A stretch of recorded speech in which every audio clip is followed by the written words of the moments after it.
Yes, it is. Welcome, everybody. Another season of Football Friday Night begins. And man, what a way to start things off. For the first time since as long as I've been here, 15 years, we're doing 2 games of the week because we just could not decide. You had 2 games, each rematches of the state semifinals. We're going to get to Southeast Polk's wild finish with Valley in just a moment. But first, we're going to start for the grudge match, the battle for Ankeny, because we've got Jeff Dubroff standing by live. And Jeff, a very passionate fan base, 2 fan bases going against it tonight, Jeff. Yeah, Scott, absolutely. Congrats on 15 years, by the way. Your career at KCCI has its learner's permit. That's good for you. Let's get to this game, though. Ankeny and Ankeny Centennial, you said it, a battle for Ankeny, a rematch of last year's state semifinal game. And this one really lived up to the hype. The Jags looking to get revenge after falling twice. And our first points of the year are going to come off the leg of Ryan Bendezu. How about a booming 44-yard field goal, giving the Jags an early 3-0 lead. The Hawks immediately respond. First play of the ensuing drive, Luke Anderson, a dime. Andrew Brandhorst breaking the tackle and big box bound. 79-yard touchdown. Ankeny takes a 7-3 lead. It would be 10-3 Ankeny in the final minutes of the first half, and Centennial puts together a phenomenal drive and finds the end zone for the first time on the evening. Pump fake by quarterback Chase Kluver, then he finds Sam Hyther for the touchdown. We would head to the half, tied at 10. Let's head to the second half. One that was absolutely all Centennial. Here's your play of the night. Handoff to Braden Jackson, the running back. He goes right, finds nothing, then cuts back to his left side, breaks a tackle. And yeah, he's going to take that all the way for 6. That's going to be on the grade 8 come Monday, mark my words. Jags take a 17-10 lead. He was not done. Gets the handoff, finds the right side, gets the corner, and there he goes. Centennial, fantastic halftime adjustments. The defense shuts out Ankeny in the second half. 31-10 is your final. The Jags get their revenge.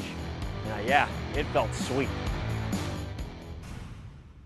It's been a long 10 months. We've been training for this 10 months, but this is only step 1. We got a long season ahead of us. I believe we got to win about 12, 13 more games to get where we want to go. So sky's the limit for this team. We came out, we dominated like we wanted to, and we're really happy with this win, but we got to keep building forward. Yeah, really impressive performance, by Braden Jackson. 3 touchdowns on the night.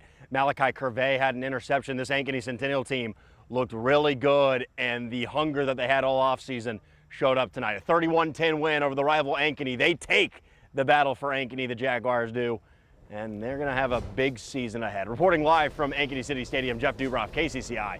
Iowa Sports Leader. Scott. Thank you, Jeff. And our other game of the week, Valley and Southeast Polk. They met in last year's semifinal. The Rams won an overtime thriller, went on to win the title, and finish the year on a 22-game winning streak dating back to the previous year. 3 straight state titles.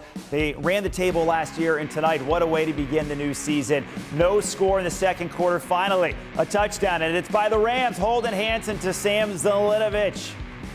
Southeast Polk goes up 7-0. Let's go all the way to the fourth quarter now. Yeah, Drake DeGroat to Trent Grevengoat for the touchdown. Valley goes up in this one. Fourth quarter now, back and forth. They go, really exciting game. Southeast Polk's Hansen to Caden Hills for the touchdown. Southeast Polk is going to go up 16-13. What a catch. Fourth quarter now, Valley. Final minute, just like last year, except this time it's Zay Robinson putting them up. Zay Robinson, welcome back. He was hurt basically all last year. They go up 19-17. Last chance for Southeast Polk. Hansen gonna air it up, and welcome back, Zay Robinson. He had the go-ahead touchdown catch, and then the game-sealing interception as Valley ends the Rams' 22-game winning streak with a thrilling 2017 win on the road.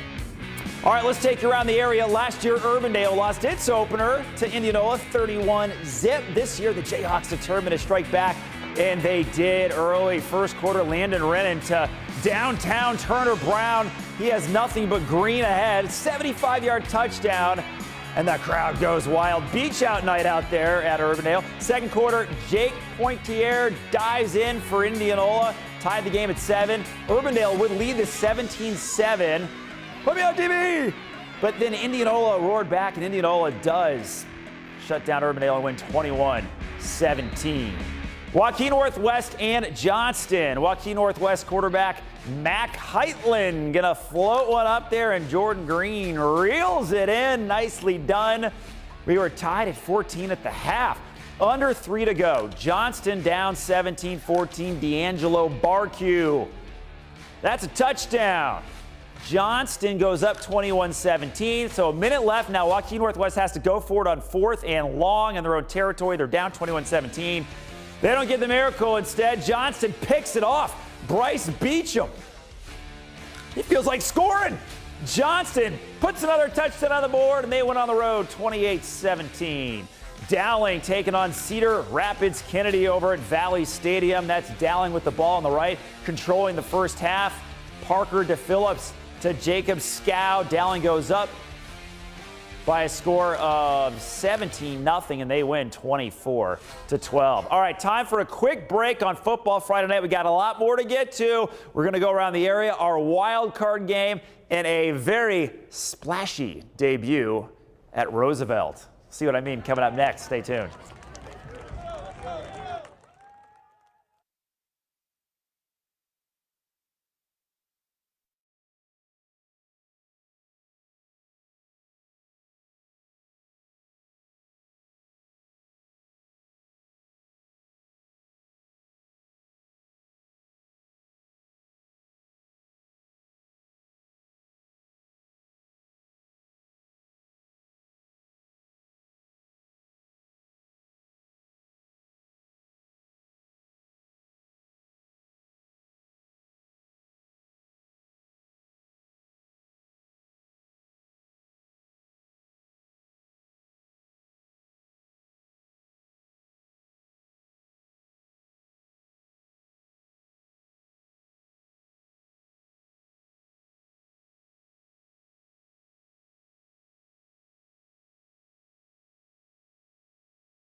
Welcome back, everybody. Shannon Earhart with us for our wild card game. You know, coaches always talk about fundamentals. I think this explains it perfectly. Yes, Creston, Winterset. They played in a green out tonight. The students do that for head coach Zach Sweeney, whose wife actually passed away from cancer.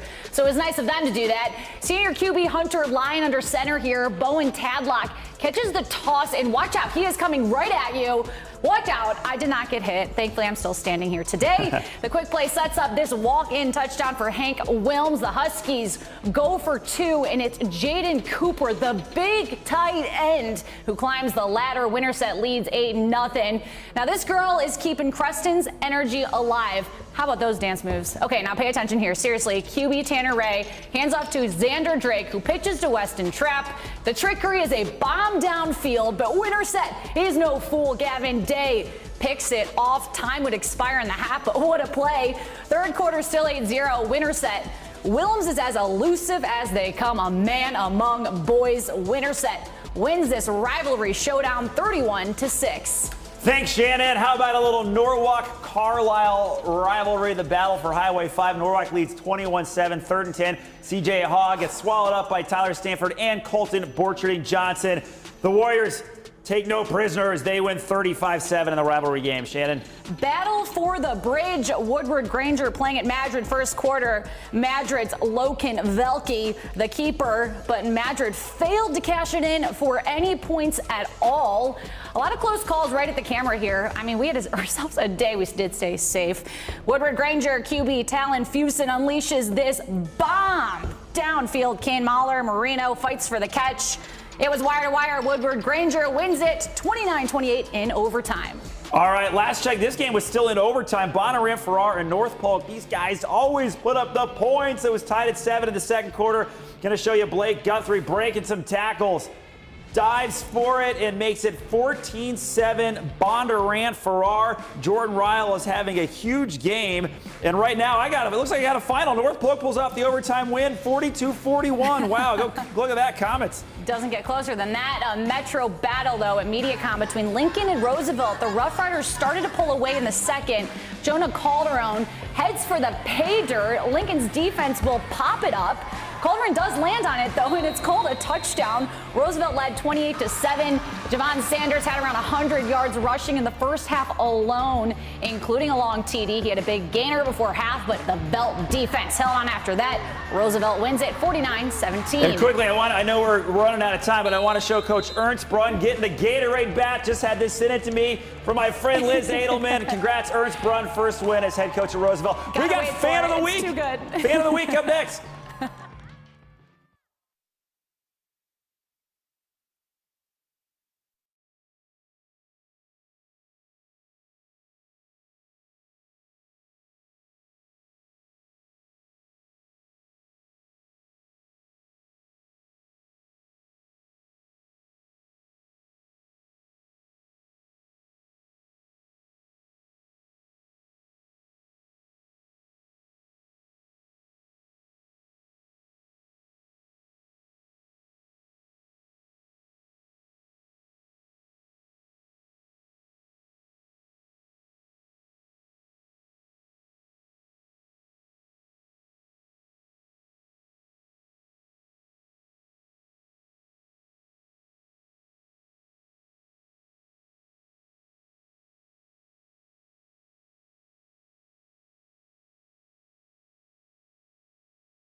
And as we leave, shout out to Gage from Urbandale, my fan of the week. This is how you wake your way down the stands, Shannon. Dancing like that. We will dance like that next week. Thanks for watching.